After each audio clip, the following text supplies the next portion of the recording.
Hoş geçer yağdı kışları. Bağlarımızı bağvan bakar.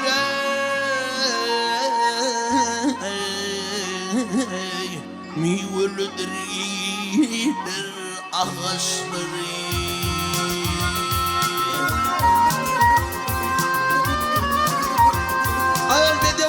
Bedevlerimiz cülge çalar sapan epeğin ağı gelir.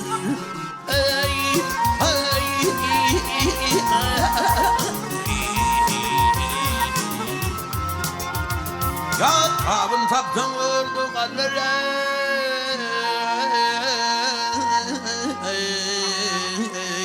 Bilin pervanidir yel kuşları.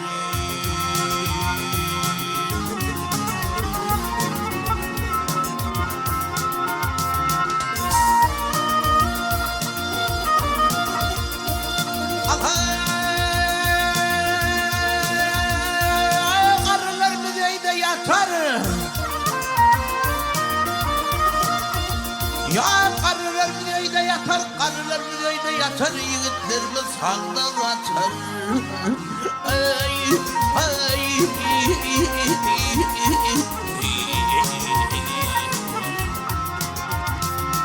Bıygelinler meyil tutar.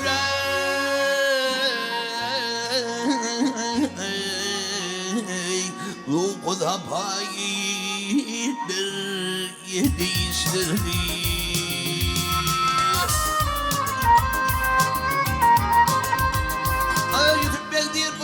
Budur işim ya meşetin adasın.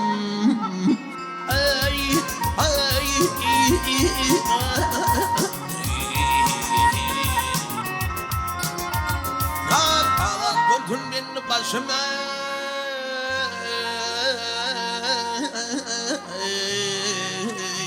Dua kıraydır kuşları.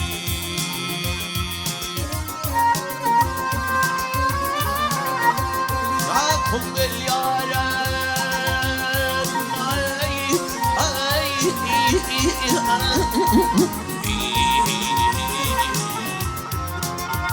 ya Allah korkun beni başıma.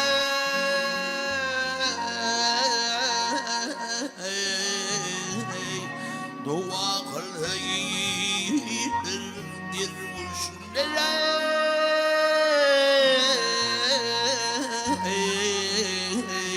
Dua kılaydır